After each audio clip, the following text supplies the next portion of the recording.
the world is bearing eyewitness to the death of a nation, and it's tragic, the death of Ukraine.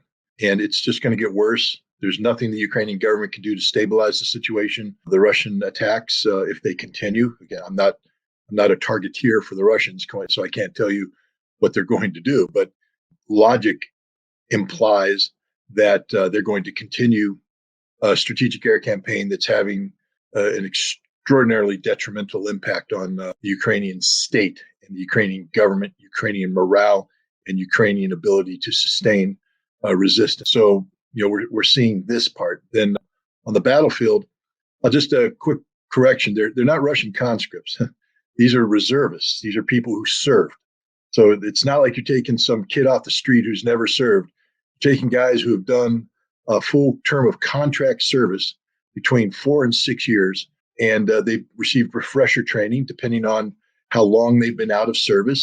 Around 87,000 of them have already been rolled up into the forces on the ground. They are plugging gaps in the defense. They've solidified the defensive line. There are no more Ukrainian breakthroughs. And there's just a lot of dead Ukrainians, dead Poles, dead mercenaries. And let me stop you. Dead Poles. Are there Polish troops on the ground in Ukraine fighting with the Ukrainians against the Russians? Tens of thousands. And thousands have died. Wow. And that has not triggered anything from the rest of NATO by way of troops on the ground. No, because the Poles aren't there as Polish troops. They're there. They've been in the United States, we call it sheep dipped, meaning they basically take off their Polish uniforms, they get dipped in Ukrainian uniforms, and then they go forward. But they fight as Polish units. I interviewed a senior Russian commander, actually a Chechen, Abdi. I'm going to butcher his last name, but he said, look, he's in the Lugansk front. He says, we used to, we listen to the chatter all the time, the radio traffic. He said, where we used to hear Ukrainian voices, all we hear now is French, English, and Polish. That's all we hear. Polish. And the dead bodies are just piling up. Poles have acknowledged so far over 1,000 bodies have been returned to Poland. It's becoming a problem because the Polish people are starting to ask questions. Why so many dead Poles? Are we at war? Imagine America engaged in a conflict that we weren't being honest with the American people, and 1,000 bodies came home. What other country has troops on the ground wearing Ukrainian uniforms besides Poland? Romania. There's a lot of Romanian troops that are there, Polish troops. And both those, I believe, those are part of official policies, meaning that the Romanian government and the Polish government have an official policy where active duty soldiers can be sheep dipped and turned into Ukrainian soldiers on a voluntary basis. But then we have, literally hundreds, if not thousands, of French, British, Canadian, American citizens, people with prior military experience, who are in Ukraine on U.S. government-funded contracts. They're private military contractors, and their money's coming from the U.S. government. And we're at war. What's in it for the Poles? Don't they see that Russia is going to prevail? And don't they see that they're just wasting innocent lives and material? I can't speak for the Poles, but I try to put myself in their shoes and find some sort of logic. And here's the logic that I can come up with. The Poles, at some point in time, are going to make a play for Western Ukraine, for Lvov and in other territories and cities that used to be Poland back before 1939. And in order to do that, the Polish army has zero combat experience. Zero. It's a conscript military. They're not professionals. And what Poland's doing right now is getting a crash course in combat readiness. They're sending troops in. They're being blooded on the battlefield. They're learning to fight Russians. They're learning about Russian tactics, etc. And when the time comes, these troops will be pulled out of the front, sent to Western Ukraine, and they're already there. They're not going to be crossing the border from Poland into Ukraine. They're already in Ukraine. How professional has the Russian military become? I mean, my understanding is that before this war, The Russian military was essentially defensive and prepared for defensive incursions by NATO. Now, this is a major offensive incursion by the Russian military. Has this changed the Russian military at all? I mean, stated differently, has American military aid to Ukraine actually made the Russians better fighters? Yeah, look, Russia up until 2008 was, as you said, primarily a defensive organization, especially when it came to Europe. They had decommissioned their tank armies, their combined army. They were primarily a brigade type force where you had brigades that could go do small wars here or there.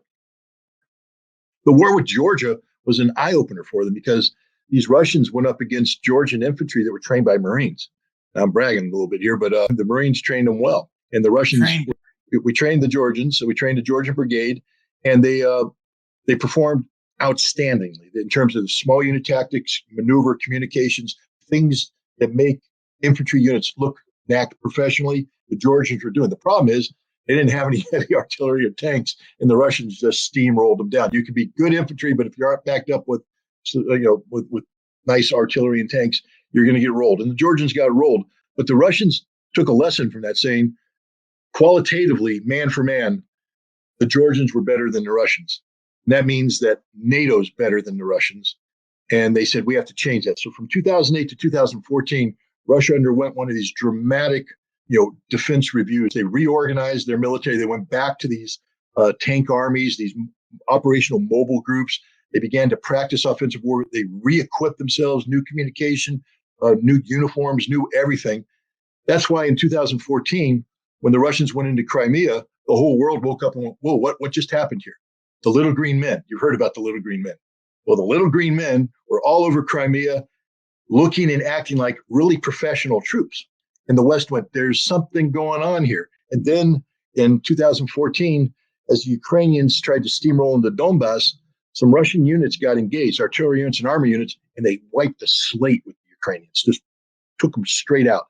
And again, NATO was like, this is impressive. And the Russians have only been getting better ever since. But again, they haven't done the large-scale offensive operations.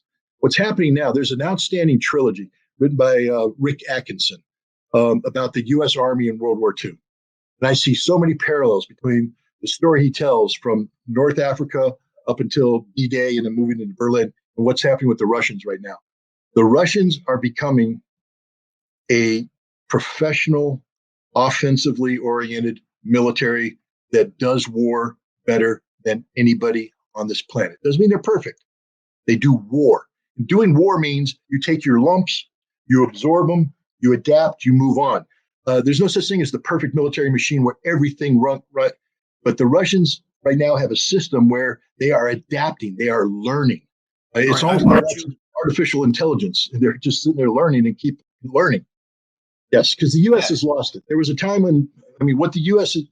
did in Iraq, both in 1991, 2003, that's offensive warfare. That's putting large amount of tanks, armor, moving the logistics. Oh, we can't do that today. We forgot how to do it because of Afghanistan and the counterinsurgency conflict in Iraq. We broke our military. So we're no longer on the playing field.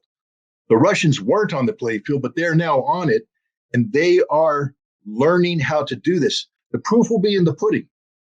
When here's 1,000 troops show up on the battlefield, we'll find out if they can take theory and make it reality. But right now, an outlier, or is your opinion what mainstream military and former military, I know you're always a Marine, observe when they look at this? I have the same training they do. So what I'm seeing, I'm not spinning. I'm not coming in as an outlier. I'm coming in from somebody who has been schooled in the art of maneuver warfare. And the people that are out there receive the same training, the same experience, et cetera. So they're seeing the exact same thing I'm seeing. And they're looking at the U.S. Army and they're saying that can't compete. I'm not, individually, the U.S. soldier is supreme. He's a good soldier, good physical fitness, all that kind of stuff. But to turn them into an armored brigade with sustainable combat efficiency. I'm not talking about one day flash in the pan stuff. I'm talking about grinding it out on the battlefield and sustaining that. They can't do it. The Russians can. I would love to go to to Fort Leavenworth. They have an Army school. We used to call them the Jedi Knights, the School of Advanced Military Studies, SAMS. They have the major's course, and then they have the lieutenant colonel's course. And they always, I'm betting you a dime to the dollar that they are doing nothing but studying what's going on in Ukraine right now. And I would love to be able to sit in with the majors as they sit there and plot this out and game it out. And they're all of them are sitting there going, I mean, I'll tell you this, any Army officer worth his salt is looking at this saying, holy beep, right? 80,000 rounds of artillery. How the heck do we begin to operate under that kind of fire? We don't have the sufficient counter battery capability to knock it out. We bring up our artillery. We might make a couple of victories. They're going to grind us down. Right. We got no ammunition. We got nothing. They all have to be saying this.